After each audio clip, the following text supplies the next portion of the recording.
Kia ora, everyone. Welcome to Strongcast Down Under. My name is Logan, and I am here today with Mr. Campbell. How are you, bro? Good, brother. How you going? Yeah, good, man. Good, good. It's a lovely rainy day in Auckland, as always. Mm, But apart from that, it's good to finally catch up with you and mm, get to know a little bit about yourself and kind of share what we do and what we know. mm. Um, how's your weekend been, bro? Yeah, it's been good. Just I am pretty routinely, so I trained and did a bit of work and hung out with my wife and had a few treats and a feed up and pretty standard. But yeah, Yeah, that's. I feel like that's a lot of athletes get into these fixed routines and everything in their life, and it's just schedule. It has to be this way. mm, Exactly the same, man. Like I do my cardio, have my meals, eat my supplements and all that, and has to be on schedule. Otherwise, I'm like, oh no, can't do it, man. mm. Um, but look, I thought we could kind of get started into it and get stuck into a little bit about yourself. I'm sure everyone knows who we both are, as we've done quite a few of these before, but we haven't done one together. Mm. But maybe just for the audience sake, give a little background on who you are, what you do, Mm. and then we can get into some topics. Cool. So my name's Campbell Younger. I'm the owner and operator of Unbroken Performance. Um, I was born and raised in Taranaki. I moved down to Dunedin for university, lived there for about 7 years. And then last year in November, I moved to Mount Maunganui to relocate my business. And basically, within my business, I provide personal training in gym wherever I'm located, and also online nutrition and training programming. I would say my business niche is more just, I guess, people who are super keen on training, looking to progress their training. Not so much bodybuilding competitors, but just like-minded people who want to push themselves and yeah, just use training as a vehicle, I guess, to improve their overall day to day. But I do also work with a bunch of combat athletes and a few other athletes from different sports. Cool, man. Mm, Maybe like you kind of summarize a few topics that we can get into, mm, but maybe the first one, which I find quite interesting myself. We talked a little bit about this offline, but the transition from what you'd say your home of Dunedin up to Mount Maunganui. mm, Got a lot of family down. I'm in Mount Maunganui all the time, mm. so we'll have to catch up for a training Mm. sometime. But how was that transition? And like, obviously you've been there for about a year now, did you say, or Yeah, just under a year. Yep. just under a year? So how was that for you in terms of business? And getting, I guess, a start again. Mm. So yeah, I'd lived down to Dunedin for about 4 years and was at uni and dropped out and worked a bunch of different jobs like security, um, manage a supplement store, and then after the COVID lockdowns, I launched my business. I got my certs and I just went full tilt, full time, no other income at giving a stab at running my business, and it went really well. But like any business, it was a grind. It's basically all I do other than hang out with my partner and train.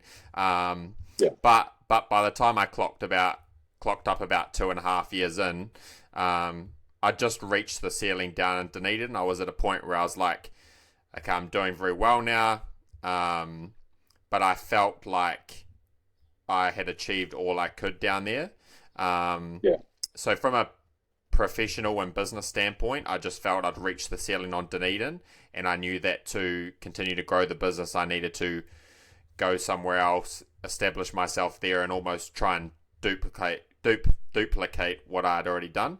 And then from a personal standpoint, I think just I moved down there, a fresher, like a first year uni student, single, into bodybuilding.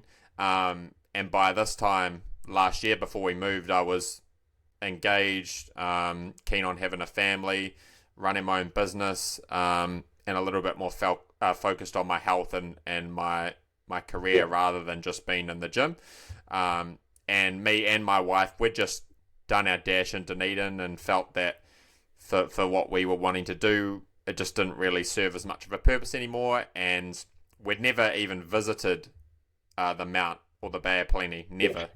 And we just decided that if there was one place in New Zealand we wanted to live, we wanted it to be here in the Mount, because it was new, we'd never been there, and also that's just what we sort of tried to lay out our perfect scenario, and that was to have a family and for me to be operating my business in somewhere like the Mount.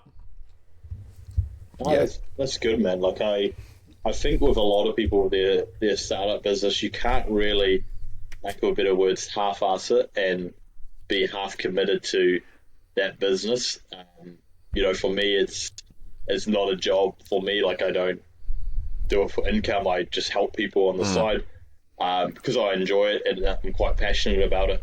And also because of like the environment in New Zealand, I think a lot of people unguided or guided by the wrong individuals that don't look at evidence base and don't try and apply the science and the practical side of what they've done to themselves to their clients. So I do a little bit of on the side, but in terms of career, I'm the same as you. Like I went full tilt in my career now, and I'm very established and happy, and we've got a good life up in Auckland. But no, that's good. That's good to hear, man. Like, have you found your business now that you kind of knew the blueprint down in Dunedin of like what you needed to do? Was it a lot easier to get it off the ground and go?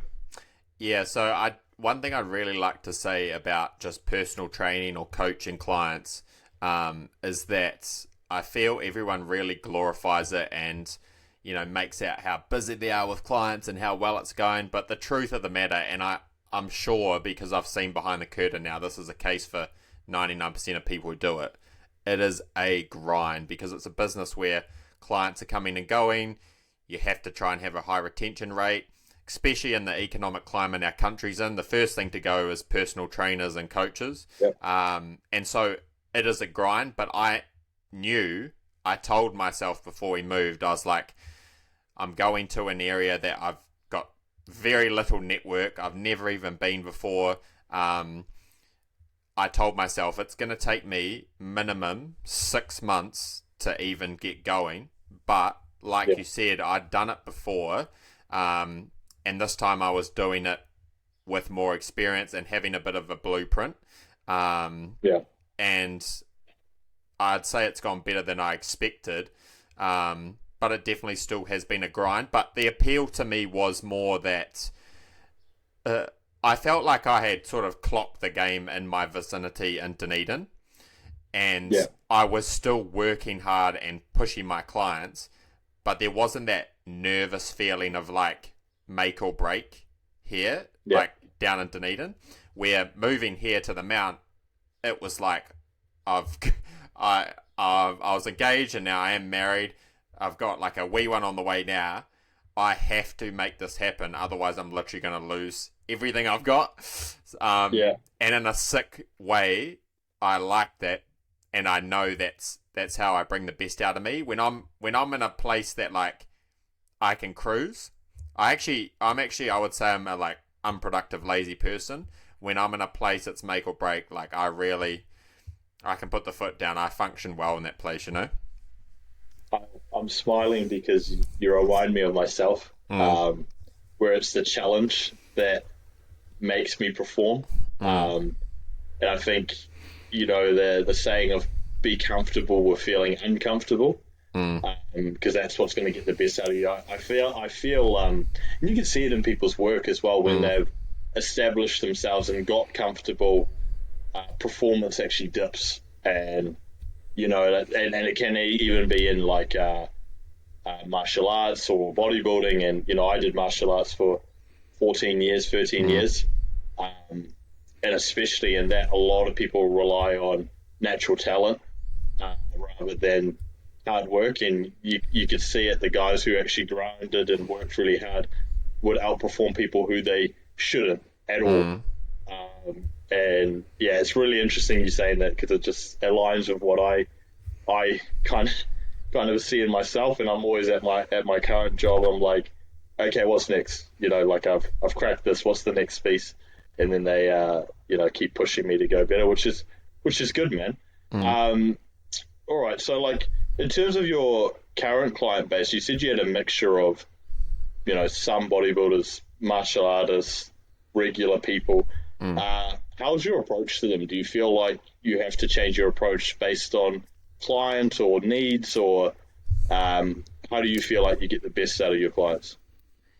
Yeah, so I try to strive to provide a very, like, I would say, premium level of service, and that's especially by way of like communication and customer service, but also just tailoring their programming and their experience of my business and the service of it to them specifically. So I do treat clients differently. For example, someone who's just wanting to lose a bit of weight, they will likely have different processes implemented and be treated a little differently by me than a fighter who's got a bout in 6 weeks. That could look very different, but in the same sense, I feel like there's a lot of principles that cross over exactly the same. And what I have actually found, I've been operating my business over 3 years now, almost 3.5, is that the more detailed I am and the less room for error I leave my clients, the better they do, regardless of whether they're a combat athlete or someone wanting to lose weight. The less guesswork they have and the more structure and detail they have, the better they do. That's what I find. Yeah, I could see that. I think it's the prescription base, right, where you have to be quite prescribed in what you do with clients. Like my approach, and I help a few rugby players, bodybuilders, strongmen as well now. Very interesting. All of them are very different because I find with bodybuilders, they're very regimented and understand like meal timings and things like that, and they can be quite hard, strict on themselves, depending on level. Like it's just starting out. That's a process in itself to get them used to.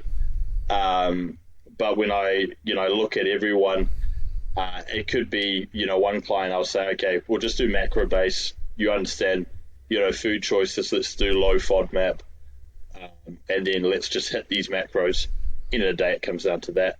If you're trying to build or lose weight, and then some people go, no, I want a meal plan. I want to be really strict in specific foods, and you go, okay, I'll cater towards that. It depends, right, on their needs. When you started though, did you start with just bodybuilders? Because I know I guess your background was a bit of bodybuilding as well. Maybe we can get into a bit of that.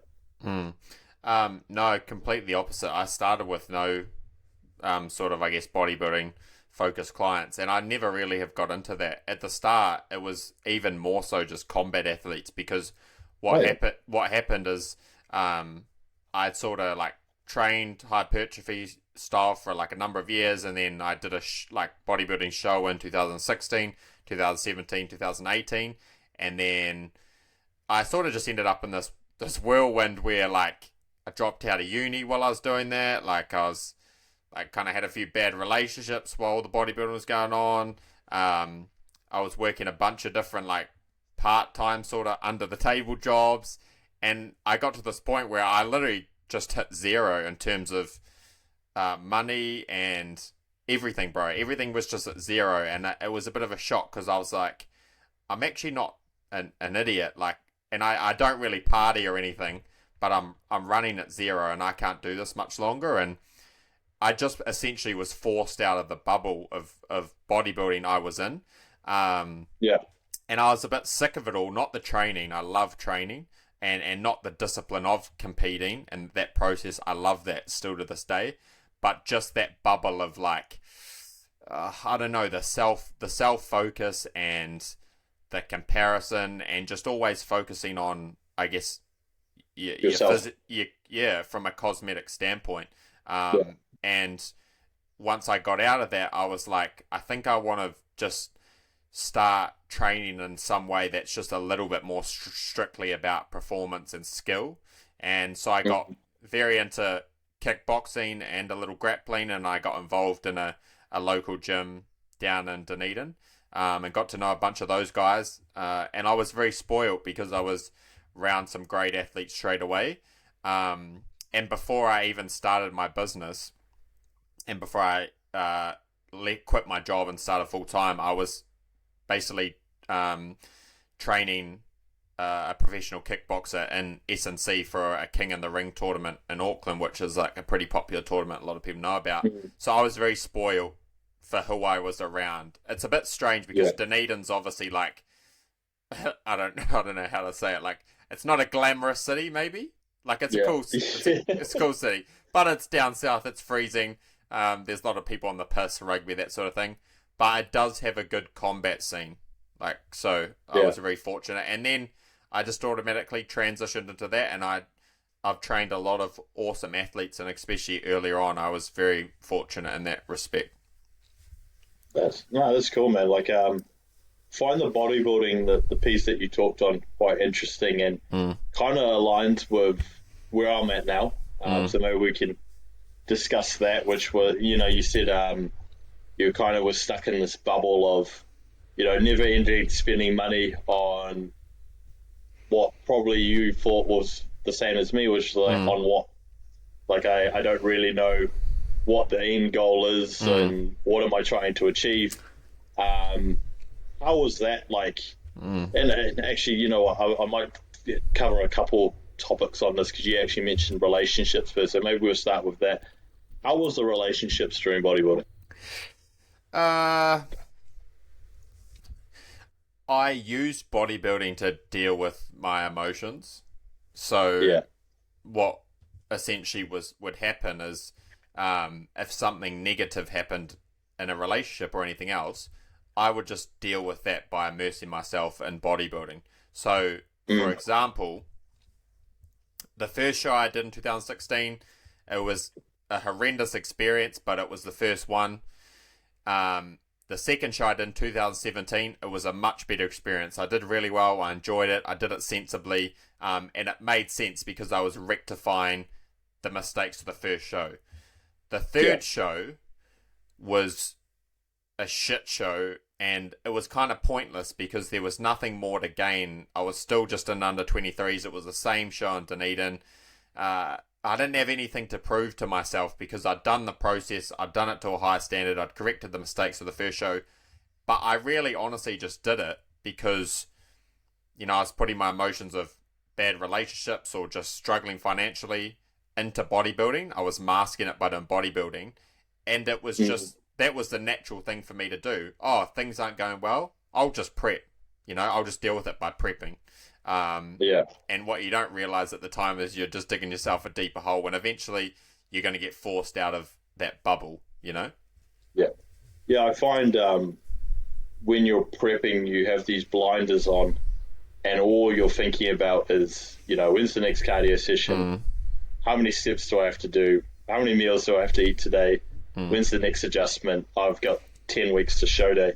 And I can align with that. Like I think a lot of bodybuilders can, like they get quite self-absorbed in this world of competing, and when you take a step back and you finish the prep, you step back and you go, holy shit, I was a dick. I wasn't good, or I was in this relationship that I shouldn't have been in, and I dragged it on because of this. But I do wish people would step back a bit and look at the process as a whole and go, what's my why? Why am I doing this? And, if you're feeling some kind of way, communicate that a bit better or understand, what the process. I've done it for 10 years. So, my first show was 2013. And then this year, myself, I wasn't going to do a show. I was doing a mini cut, and then I started looking really good. And I was like, I might do one. So I was, started prepping for one, but I didn't have a why the whole time. Like I was like, there was no, I feel really good. Like I could win a pro card or I could win the show. Like I really just didn't care. I was like, it's not. So I kind of, I had a few health issues and things popping up, and I'm like, man, I'm 29, I want to get engaged. I want to, start a family like you have. And I'm still, after 10 years in this world of doing these local shows that, I gained nothing out of because I Mm, built my career. So mm. was that kind of how you felt, or is that sort of the road you went down for the 3 years you did it? Yeah, I think like in terms of my relationship with like partner or girls or women or whatever, that never suffered because I was always ready to give up bodybuilding to have a really good relationship with a partner and start a family. So I was Yeah, never I was and I really didn't have many girlfriends in that. I've always been pretty well behaved to be fair. But so it never was negative in that regard. But in terms of friendships and family, absolutely. Like I have very little to do with anyone I went to uni with at the halls. To be honest, I have very little mates from that time in my life. Because I was probably just not. It was a combination of me not being fun to be around and me also not wanting to be around those people. yeah, I don't really regret that. I do regret probably more the time wasted or the resources wasted. Like I dropped out of uni. I fluffed around with jobs I didn't really enjoy for a while, and I look back and I think I might not have had the maturity back then, or the discipline, but I still felt the amount of effort and work I was putting into bodybuilding. If I was just a little bit more resourceful with that, I could have finished my degree, I could have been in a much better financial position, and I probably could have done better at bodybuilding at the same time. And yeah. it's not even for the sake of being balanced. I don't give a shit about being balanced, to be quite honest with you. No, But in terms of what I could have reaped from that time, I could have been a lot better with it. And I think the point I'm at now is I acknowledge that time that I was a bit wasteful and I could have done things better and I was in the bodybuilding bubble. But I also recognize that, those things led me to where I am now, which everyone says, but also, like because I've recognized those things now, I can now avoid them in the future. And as long as I don't repeat the same mistakes, then yeah, I kind of take it as a win, Like if I was still doing those things and still in those same environments and doing the same things, that would be an issue. But because I have learnt from them and started to move forward, then it's not so much. yeah. Like, oh, I agree completely. I think when and it's talking from like an outsider's perspective, and anyone who's kind of listening to this who competes, understanding your why, and my why was always I loved training. I loved being in the gym. I love, like you, a strict regimen. I love the bodybuilding lifestyle. I always hated the stage. I was Mm, like, I just don't like being up there. I don't like that process. But I like looking really good.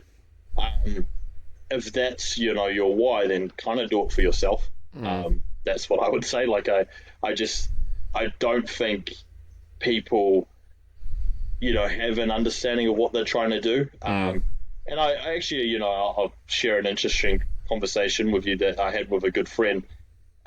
She's young. She's 21. Competes a lot. She'll know who she is when I start saying this. And she competed a couple of years. She was going to this year, then decided not to. And we're talking on the phone, and I said, end of the day, you have built this foundation. Like, if you look at her as an influencer, she's got over 100,000 followers. mm, She's built all this through being her, not from the stage. mm, And all these females, because she's saying, a lot of people hate on her or bag her for not competing or pulling out. And I said to her, all these females that, want a pro card and go, oh, I want this to get me that influence so I can be like you. And she mm, was like, oh, okay. And I was like, at the end of the day, like people, get angry or frustrated through jealousy of like, oh, they have what I want. mm, And I told her, you're proof that you don't need to have a stage or a show or be a competitive athlete to build a foundation and influence on others, and just be yourself. mm, Um, so that kind of comes back to me, was like, I built this image of this bodybuilder who was mm, like, oh yeah, he bodybuilds, he trains, he lifts for it, and that's all he did. And I'm like, man, I'm so much more than that. mm, And I just don't want to be that person anymore. Now I want to be, okay, I've done it for 10 years. How can I help others? And I kind of get that same feeling of, what I had with competing through that. When it comes to this year, though, it was just like, prepping and going, oh man, I hate training. And when I started saying that to myself, I was like, man, it's time to get out. If you start hating the things that made you love it, then there's an issue. Yeah.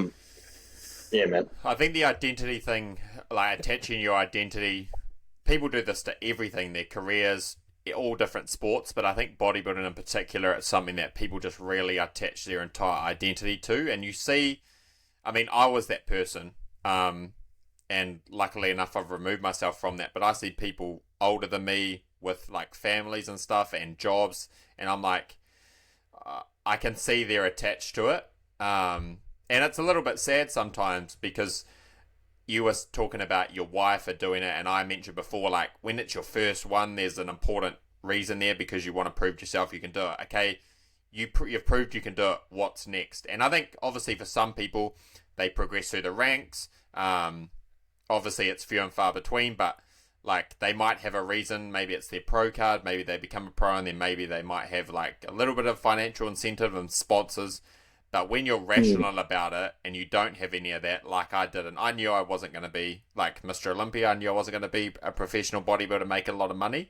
So when I started to rationalize these things about, I'm kind of just doing this to do it now, there's nothing to gain. I look back and I think, if I really wanted to be the best bodybuilder I could have been, I should have taken 4 to 5 years off after that first show and built and got better at the process and ensured I was healthy. And then when I felt my physique was in an awesome spot, or a respectable spot where I could be competitive at a high level, then I should have given it a really good go. Instead, I just put the foot down, red line, competed year after year, and I'm suffering for it big time now in several ways, And again, I don't necessarily regret it. It's just how it panned out. But I definitely think it's a lot harder to be dedicated and disciplined to the process when there's not really a massive driving force, like how you were saying with, like you were saying, when you want to kind of help others. Like at the moment, I've got about 28, 29 clients, right? It's very hard for me to like just be as fizzed up about like me training for a bodybuilding show that's got no stakes, and I know I can do it if I really put my mind to it. I don't have to prove it. It's very hard for me to be driven about that when I've got like 28 people that are essentially depending on me to help them be the best they can, Yeah, I couldn't agree more. Like in my role, I manage half a country, 7, territory managers, and I have to be on the go, but all the time. You have to be 100%. And, for me, it was like, that was way more motivating, seeing, hitting these KPIs and seeing these people, succeed in their roles and like progressing them through their careers. And, for like bodybuilding, I was like, I swung it back and it was like, it's still just a hobby. Like, I've built this foundation of, monetary foundation that I'm very comfortable. I don't, and I think people feel like, by bodybuilding or competing, they'll get to that point where they're satisfied. But when you look at what you've put into it and you go, okay, financially, maybe a prep I've spent 5K. Some people may listen to that and go, that's crazy. That's probably on the low end of a lot of people of what they're spending to do a show. And then you go, okay, I did a show and I got a $2 medal. Where, thank you, you won your class. See you next year. That, I just struggled with that, but I'm all for people loving it and doing it for, reasons that they want to prove something to themselves, and we've both been there. So, I definitely don't want to put people off from competing, because I think it's great. I think it teaches a lot of discipline, but like anything, too much of something can be a bad thing. And kind of when it came to me, I was looking at things and going, I miss going to the movies and eating popcorn. I miss going out for food and just not worrying about weighing something. So I was like, you know what? That is more motivating to me now. It's like building those foundations with my partner, and we've been together almost 4 years now, and it's like I've still got so much to learn about her. So that was kind of the next step. But it is an interesting topic, right? It's interesting to see now. What do you feel like? Because you're not, I guess you're not so involved in the bodybuilding environment in New Zealand, but what's your perspective of it now? Yeah. I'll be honest with you, bro. I think it's a shit show. Like, I do still follow, I guess, a bit of the New Zealand scene and actually a bit of the like overseas scene, especially like men's open bodybuilding, because I think it's actually in quite a good place, like, and especially in regards or in perspective of the last 10 years. So I do keep up with like the men's open bodybuilding scene, and then I have a lot of friends that are in like the bodybuilding scene, a lot of like, I guess, professional like associates in the scene. But I don't know, bro. I just think there's a lot of like big fish in a small pond syndrome. I think the federations, the money they charge for the entries and that, for what they provide, is bollocks. Like, it's just stupid, bro. We literally just talked about it. Like, bodybuilding's an expensive sport, and it takes a lot out of you, like, in every way, shape, or form. But I think just it's the federations are making a bunch of money, bro, each show, and like, I don't know, here and there's some prizes in that, but shouldn't cost $225 to do one class of the show, bro. Whatever it is, I don't know. And I also think, bro, just in terms of, I guess, the judging and the quality and stuff and that, like, I won't use specific examples, but there's just been several instances where I'm like, I don't know, you always hear when you get into the sport, politics, and you're kind of like, well, that's all bullshit. And honestly, overseas, bro, I think in a lot of instances, like, people call politics, and I do think it's bullshit. But like here, I think because it's a smaller country and you've got essentially one person running the whole cutter, I think some of that sort of thing does go on, and I just think, I don't know, as soon as there's any of that, and as soon as there's any like bias or like, I don't know, for a lack of better term, bro, dick sucking, like, I'm out. I'm that's not what I did. Look, I agree completely. Like, I think, and it can be unconscious biasm where people, they may train at the gym with one of the judges, and they know them really well, and then the judge just goes, I know that face, so I'm going to look at them more. And it happens. Like, it is strange. Like, you go into kind of any other sport, martial arts, whatever it is, judging panels change, people, referees change, you have different people doing that, and it's very fair, and it's you can, like, boxing, for example, you can look at it and go, I understand why he won. Even on a points decision, you can go, yep, that makes sense. He landed more hits, he got hit less, he controlled the ring, he won. With bodybuilding, it's very subjective. I do like how, I think his name is Tyler Mannion, the vice president, he's been putting out videos on what they are judging in specific classes. I think that's really good.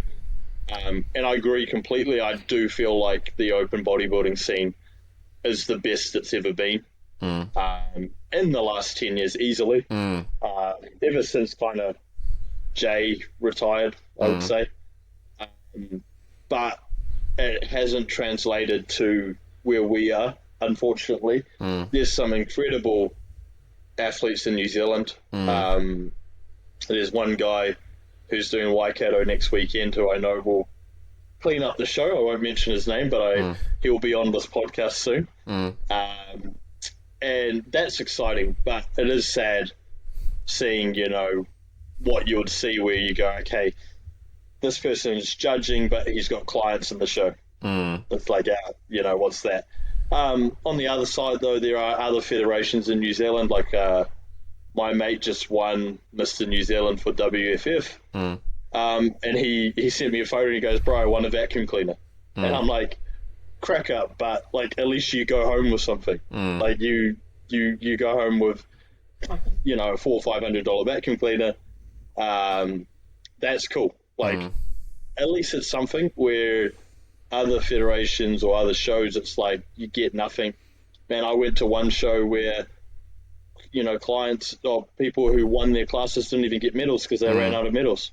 And I'm like, man, these people just, like you said, you pay a registration fee, but then you also pay a class fee as well.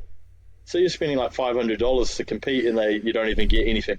So how many average, like an average, or just for an NZIFBB show, how many competitors do you think there are? Well, really depends on the show. There's let's say the popular ones, I would say 80 people. They in shows I've done, like we used to do Pro-Am and stuff like that, they've gone up to like 120 people, so a lot of people. So you think they're all paying registration fees, all of that, but then you've got family and stuff paying tickets.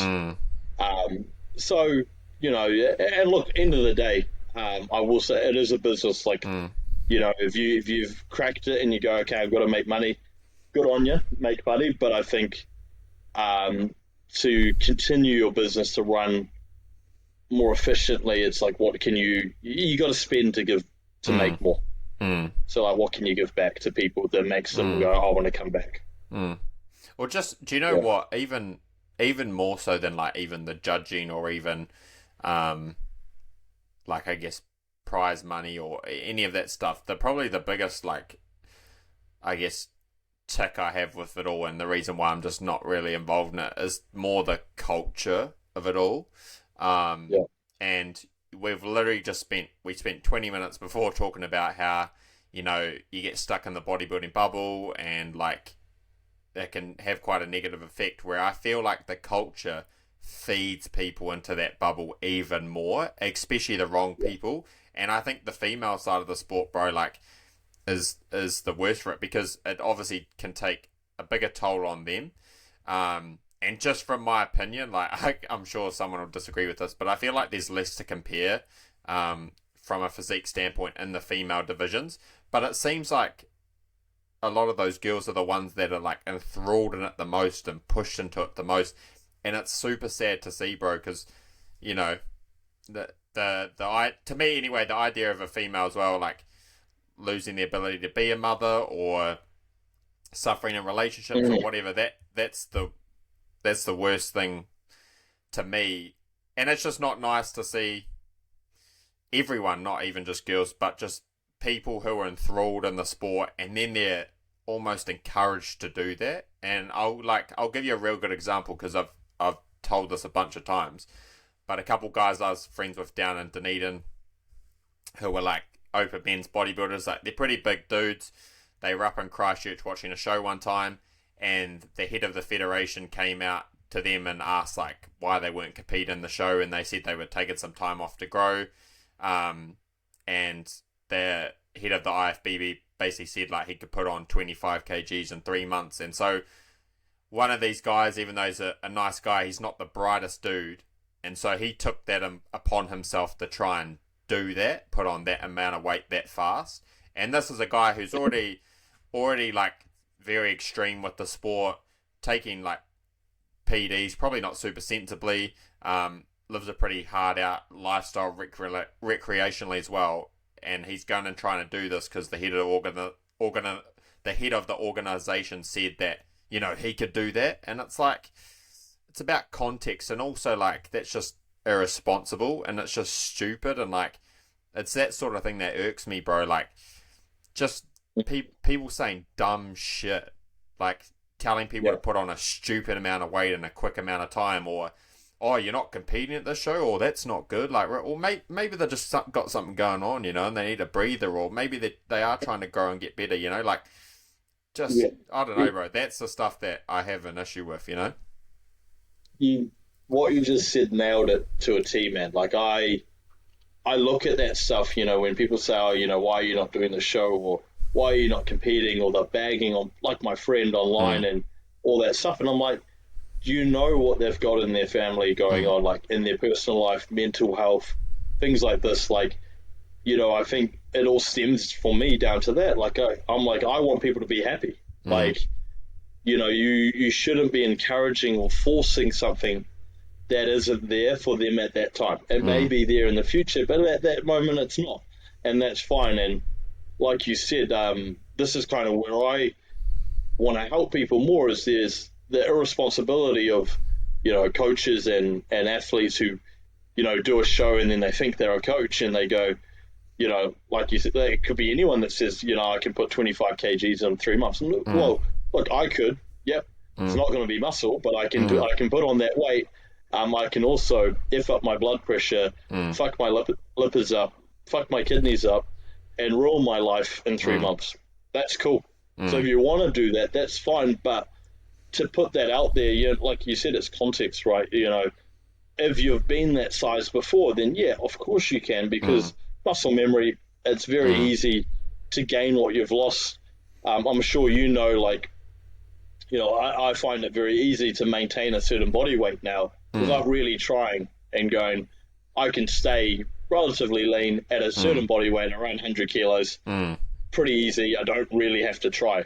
To get heavier, yeah, I have to push food a lot more and try. But it's like anything, it's like a contest prep. And, I am helping a girl with a show, and I said, when I look at contest prep, I break it down into where's your body fat now, and going, okay, what rate of loss is acceptable per week that we can get you in shape without a detriment to your health. And I think you should approach your off season the same, as like, what's your rate of gain that is acceptable without affecting your health. And for me, like, I do these push-ups and pull-downs where I'll push my weight up. I'll go pretty hard on food, but it's progressive. It changes every week, and it changes when I get stalls, until a point where I'm soft, and then I pull back down, and then I go again. But that would be over a 6 to 10 month to 12 month period. It's not 3 months. It's not like 25k. That's just crazy. Yeah. And it's even why those sort of things are a red flag to me, like being told to do extreme things like that. Bro, honestly, I'll be dead honest. If someone doesn't want to concentrate on their health, that's fine. That's their life, especially if they don't have a family. All good, like, do your thing. But even if you're wanting to be the best bodybuilder you can be, some of those things aren't conducive either. And for example, bro, like, this is pretty detailed, but that same guy that was being told that information, he was in hospital a couple of weeks earlier for essentially pushing the boundaries of, like, training and everything. And a couple of weeks before that, bro, he was up a tree, with a rope around his neck, messaging everyone, goodbye. And fortunately, it didn't eventuate into him taking his life. But the repercussions of just, I think, the lifestyle he was living through bodybuilding and also, like, recreationally with drugs and stuff, to then being told some irresponsible thing like that by someone who just wants him probably to pay his registration and get a bit more money, that just pissed me off, bro. And that's the sort of shit that I don't want a bar of, Yeah, I don't really associate myself with that stuff. It's and what you just said is, like, it's sad to say that I'm not surprised, but I'm not surprised that when you're taking in, let's say these using PEDs, when you're taking in hormones that affect you and affect your way you're thinking, and there are certain things that will, and then you're taking in recreational things, and then you have this outside pressure. You can only take so much before you crack. And I think everyone, like men especially, we're probably the worst at admitting that we're not okay and going, hey, look, I need someone to talk to. I know I'm quite bad at it, but I talk to my partner. I sit her down. I tell her how I'm feeling, and it's not a weakness. She doesn't look at me and go, oh, you're less of a man. Like, fuck no. Like, she's like, oh, no, you're meant to be here. You're stronger for talking to me, and that's normal. But it's sad, man. Like, it's really sad. I think what's even sadder is, like, a lot of the coaches in New Zealand just bicker with each other, and they're like, oh, you're gonna take this client down and all this shit. And I'm like, dude, like, you're not getting into a ring. You're not Mm. fighting. You're going up on stage half naked, Mm. posing in front of a whole bunch of old men, and you're like going, "Oh, I'm getting into war," and I'm like, "It's not that deep, man. It's Mm. it's really not." And Mm. yeah, it's an interesting topic, but Mm. I think it's. I'm glad you said something, man. It's it needs to be said. Yeah, and I think like, I mean, I don't get into my opinion on mental health and stuff, bro. But I just think the problem is people struggle with things, but then they're enthralled in like the bodybuilding bubble doing all these things that make it worse. Yeah, And again, if you're literally a single person, bro, and you've got no one depending on you, and you want to do that stuff and struggle with whatever, all good. But as soon as you've got yeah, family or you've got other people it's affecting, that's when you need to take responsibility. And if you're doing things in bodybuilding or any other sport or addiction or vice or whatever, you need to remove those things from your life and try and get it sorted. mm, And that's the problem though, is especially young people in the sport in New Zealand, they're just getting encouraged to put all their chips in this thing without any hesitation. And then the other flip side of it that I don't like is these people haven't really trained. It's cool at the moment, especially with like teenagers and like early 20s. They train for 6 months, they do a show, you know, they say how awesome it was and how much they love it and they're about it and this and that. And then 6 months later, it's like, oh, bodybuilding ruined my hormones. Bodybuilding's bad. Bodybuilding's unhealthy. And they almost disrespect the art of it. And I just want to make it super clear. I love bodybuilding as a sport and an art, and I respect it and the discipline, but when it's done in the right manner. And yeah, if you're someone who's never really trained and then you do a prep and you like don't actually stay disciplined and just diet willy-nilly and whatever and then take the piss out of the whole process and it's a bad experience for you, don't then like point the finger at the sport, because at the end of the day, live by the sword, die by the sword. And that's one thing I do try and like live by, because yeah, I have some, I guess, side effects that came from bodybuilding, but I chose to do bodybuilding. It wasn't bodybuilding's fault. It was, yeah, my choice to do those things. I got a lot of positives out of it and I got a lot of negatives. And that's on me. It's certainly not anyone who forced me, but in the same sense, like when people are young, they're a little bit more, I guess, influence, and all I would like to see is the culture be a little bit more conducive to making it a good experience for everyone. yeah, yeah. I think you kind of it's interesting you say that about young people and when they put the finger on bodybuilding. At the end of the day, it's never bodybuilding. It's always your choice. Mm. It's always you as an individual. So, like, you may not like it at a certain point, and like I said, I don't like competing for myself, but I Mm. love bodybuilding. I follow it all the time. I watch shows, like I was watching Nathan Diasher and Regan compete Mm. the other weekend. I felt like Nathan should have won, by the way. Um, but I don't hate bodybuilding. Like, I'll never hate it. Mm. Like, I think it's given me a lot. It's taught me a lot of discipline. It's made me meet a whole lot of people. I'm very introverted, so I Mm. don't like, getting out and doing things. So it's made me, meet people and help Mm. people. Which in the end of the day, my biggest why has always been just helping. Mm.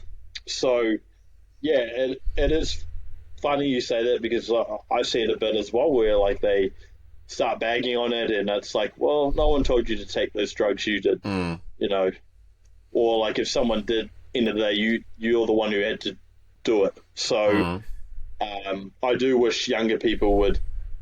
And I said this once before, where I said, I think everyone should do a natural show, Mm. see if they love the process of dieting and bodybuilding and the stage before they consider taking, PEDs for a competition. Now, if you want to take PEDs in general, that's your decision. Like Mm. that, do whatever you want. I don't care. But I think in a bodybuilding context of like competing, they just understand the process. It's hard. Like it's hard, Cam. Like Mm. it's And there are going to be days where you're like, man, I hate this. Like I know how many times I've been on the stairs and gone, Mm. shit, this is hard, and wanting to quit, but then you get through it. Mm. Is your thoughts kind of aligned, or how do you feel? Yeah, I think what it boils down to is just the best thing when someone's making a decision whether they should do something or not, like a bodybuilding show, is if they have the full picture, because then they can be as informed as possible and make the best decision. And I guess that's what I really mean. Like, I'm not so much everything I've just said about the federations and people like pointing the finger at bodybuilding. That stuff's all is true, but that's not really, I guess, what I'm trying to get across. I think what people need to do is just be honest, because then people can make the decision whether they're going to do this or not, just with the full picture, and they're not going into it blind. And the thing is everyone who competes then really has a responsibility to be honest about the process, because what is happening is everyone competes, and straight away they've got the photos up of the day and how good it was, and they've got, second place in IFBB in their bio, and aspiring wellness athlete in their bio, and all this bullshit. And you're kind of just like glorifying the whole thing to these people who don't know what it is. And then what happens is these people go, this looks amazing, this looks fun, I'll try this. When really they might be the type of person that shouldn't try it. And that's what I would say, is just being honest about it. Good or bad, whatever your experience was, just be honest about it. And then, people can make the decision for themselves. I completely agree, man. Like, what got me into it was I went to Rebel Sport. I remember this specifically. And there was a magazine with Jay Cutler on the front. And I looked, and this was back when he had his hair slicked back, which is all popular now. And I looked at him and I was like, holy crap, someone can look like this. And I was deep into martial arts. I was still young, so I wasn't doing it, but I bought the magazine. I said to my old man, oh, can we get this? And I looked at the photos like, man, these guys look crazy. Like, I was like blown away. And then it was 2 years later that I was like, okay, I'm going to do a show. But I had started weight training, doing things, and then I was like, okay, now I'm going to do one. But I sat on it for a while and watched YouTube videos, bought DVDs, like really invested myself in what this bodybuilding world was, and I thought it was so interesting that someone could do that to their body or change their body. And coming from a background of being 62 kilos competing in Taekwondo, I was like, oh, I don't want to be skinny anymore. Like, I want to be big. And after 10 years I was like, okay, put on 40 kilos of muscle. It's like that's pretty cool. But that was kind of what got me into it. And I think the problem with what you're saying is, like, it's true. Like, I don't actually remember doing a show and then posting photos of stage shots straight away. Like, I was always doing a show in the moment with my friends and family, going out to eat afterwards, having a laugh, and actually, I'll tell you a little bit of a story. One of my favorite shows I ever did was Northlands. I think it was 2014, and I wasn't going to do the show. I had done nationals the week before. I'd eaten crap every day up to that show, and then a friend was going up there to tan people, and I was like, I might compete. So I just went in the car with her. She tanned me. I went on stage. I ended up winning my class. But I was so chill, and I didn't really pump up. I did like a couple push-ups, and I was just having a laugh because I wasn't in prep mode. And then I ended up winning my class, and I was like, well, that was fun. And that was, to this day, the most fun I ever had on a bodybuilding stage. Go figure, right? When you when you just chill out and just have fun, you enjoy it more. Yeah, I have a couple. Even my second show was a little bit more. The whole process was a little bit more like that. The first one, honestly, the first one, bro, you'd think I was training for the Mr. Olympia competition. I took it so seriously, And then I rocked up on the day and they're like, oh, sorry, there's no under 20s here. We're just going to give you first. We'll chuck you up with the juniors, the under 23s, but we're not going to score you. And What? that was like, but whether or not that was stupid from them, in my head, I was like, that was a wake up call that I still didn't wake up from. But I was like, I felt like an idiot because I was like, bro, you just literally sacrificed everything in your life and went so hard for this show, and you rock up and you're not even competing against anyone. Like, you're an idiot, basically. Yeah. And I knew that, but I still didn't like, that wasn't the catalyst that set me up to change my ways at that point in time. But then the second year, I think I was just like, I need to enjoy this a little bit more, otherwise I'm not going to do this. Yeah. And I had a few more feed ups in there, and the show went a lot better, and I enjoyed the process. It was a lot more steady, and I looked night and day better. And then in 2021, I can't even remember why, but I think I just, I grew up playing a bunch of sports, tennis, competing every weekend, swimming, racing all the time. And I think in 2021, I was about a year and a half into my business, and I was like, I just want to compete. And the reason why I wanted to compete was just to, be a good example to my clients. But what I really wanted to do is I wanted to prove to myself that I have the work ethic now to compete, but still operate my business at a high standard and also be a good partner at the same time. That was the driving force. That was the why. Because I knew if I could do all those things at the same time, then I was proving to myself that I was far improved on my prior self, who used to just throw everything out the window. So it was almost a bit of a like psychological internal game I was playing with myself. And what happened is, like, I was training hard and I was dieting, but I just decided not to tell anyone. Like, I literally did not tell anyone. I didn't even really tell my partner. I just decided I was going to do it, and I didn't tell anyone. And then actually things were tracking really well, and I was looking really good, and I was also like me and my partner, we just done this routine, like I ate pretty much perfectly during the week, and then on Saturdays we hang out, watch our movies, and like have a feed up and some treats. And I didn't want to sacrifice that just to do the show, so what I said is I was like, okay, I'm gonna still keep those feed ups going, but I'm gonna try and like diet while I'm doing that and still make progress. And it actually worked well for me, because I always was a person who I'd do a little bit too much cardio or add too much too quickly and pull food too quickly. So having these feed ups often like work to treat when really I could have just eaten more food during the week. But anyway, so I was like tracking quite well. I was looking quite good, like, and I got to about 3 weeks out, and then we went into like another lockdown, that 2021. And I remember that. And again, what happened is I was gonna try and keep dieting in lockdown, and I did the first week or so, and then I think they made the announcement that we weren't going to come out of lockdown, and then it was a NABA show, and they were telling everyone to like keep dieting through it, and I was like, that was another like breaking point for me. I was like, fuck, like, you guys don't even know when the show's gonna be, like, but you're telling everyone, oh, just keep dieting, like, we can't even go to the gym, and like, so I chucked it in, bro. I had a mean feed and just enjoyed the rest of the lockdown, hanging out with my partner and doing like home workouts where I'd like drop a bit of pre and then have a stab at some of the equipment I had, and then get shitty because it was a shit workout and pack a sad.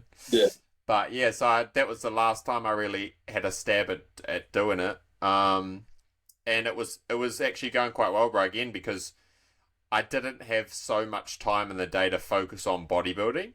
Like in the past, when like I was just working a few little jobs or whatever I was doing, my 24/7 it was just bodybuilding. And when you're hungry and you're not busy, it's a lot harder to get to the next meal. Where when you're busy and you just got to work and you don't have a choice, like training clients and like updating clients and all that, and you've got a partner to watch out for, I actually found it way easier to just get the work done, because I didn't have to think about it all the time. Like, I got my meals in and I trained and I stuck to my diet and I got to bed early and I drank my water. But other than that, I wasn't really thinking about it, you know?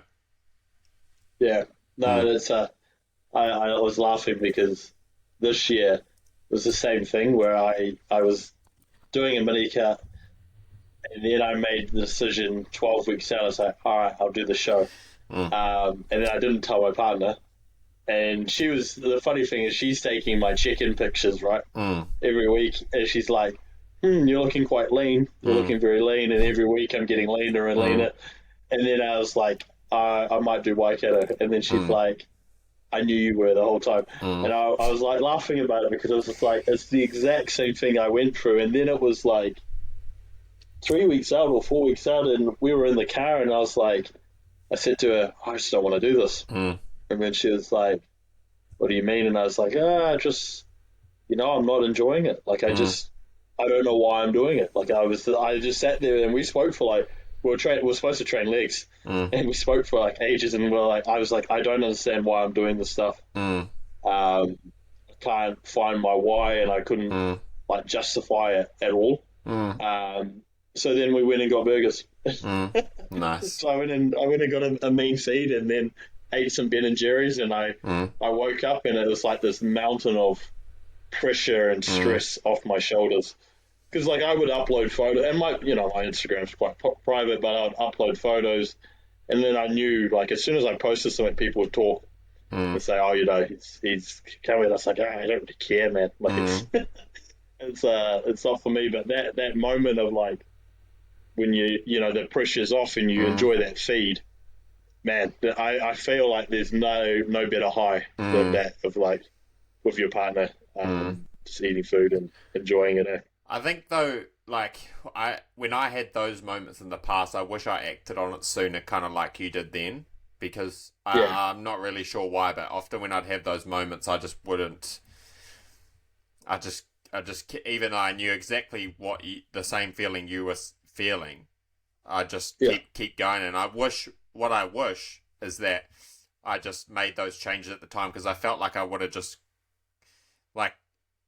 like you don't know, like you might feel you're likely going to have a better relationship with bodybuilding in 6 months' time because you did that rather than if you just keep yeah, pushing, yeah, and it's like over the last 3 or 4 years, there's been times where I'm like, I should really pull back on the weight training and like really get more into grappling. And I just wish I did that, but I didn't because I was so stuck in my routine. And I still felt like I was like, no, I weight train like 5 times a week at 5:30 p.m. on Monday, Tuesday, Wednesday, Friday, Saturday morning, yeah. and I'm just stuck in this thing. And I wish I'd done that a little bit more. Just made a change sometimes.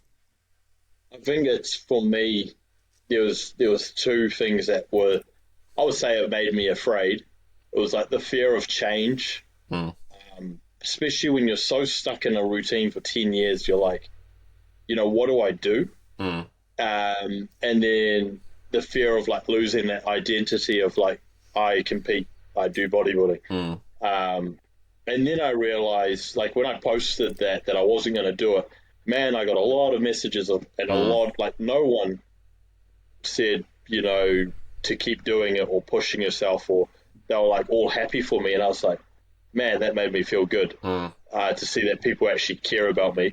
mm, Um, and then it was like, and then afterwards I was like, oh wait a minute, I can still do my routine. I can mm, still bodybuild. I can still like do all the things I mm, enjoy, but actually enjoy it now without feeling like I have to show up. mm, And I think the pressure got to me a bit, mm, and it was just like, yeah, I don't, and then I had like a few medical issues. I had pneumonia mm, the week prior, really bad. mm, We've talked offline, but I was in hospital in and out, and I was like, mm, yeah, I can't justify my health and well-being and my long-term health of wanting to start a family mm, and wanting to get engaged and wanting to get married for that. It's just you just weigh up things. So now for me, man, like my next goal, I've got a goal of like how heavy I want to be and how strong I want to be, mm, and then I want to break a New Zealand deadlift record. Like mm, that for me is something that I know I can do. mm. And I think like anything, do you set yourself goals, or like do you have any currently that you're trying to aim for? Yeah, I do. Like, I guess I set like longer term goals, but and then sometimes short term goals. Like in terms of training and stuff, not so much at the moment. Just to get my like I've had a hip injury for a couple of years that's been pretty bad, which has limited me. Like I can't really kickbox or grapple with that, and then I definitely couldn't do a show. So I'm in this weird spot where I really want to compete or just push myself, and I can't. I just had to be patient. And the good thing about that is it's really forced me to learn just more about training and injury rehab, and it's been great in terms of like my ability to train clients and help them problem solve things. Um, but absolutely, but yeah, I goal set, but and if I'm honest, I just try and like go as hard as I can for as long as I can, and when I conk out, I might have a little breather, and then when I'm ready to go again, I just go as hard as I can, as long as I can, and that's how I kind of operate. Nah, it's a good way to be, man. Like Mm, for me, it's always been I have to have goals, otherwise mm, I just lose my mind. I'm like I don't know what I'm doing. mm, So I've got log books for like the last 5 years mm, of what I've trained and done. But it's funny, like a kind of last thing for me, the other week I was kicking the bag mm, just for fun, and I was doing like back kicks and stuff, and then Jess, my partner, looked at me and she's like, I didn't know you could move like that. mm, And I was like, oh, I don't lose it. And then I was like doing it more, and I was like, man, I miss this. I miss mm, this. And I was like, hey, oh, maybe I might do it now and then. mm. Because I think once you get that itch, right, you're like, I can still do it. Mm. But yeah, man, is there anything else you want to discuss before we kind of shoot off? Or No, I think that there's a pretty good conversation that we've had there. We've gone over a lot, so that's been awesome. yeah, man, it's been good. Mm, We'll definitely have to do more, and I'll mm. probably get you on for some more with some other people I've got lined up. Cool. I'll press stop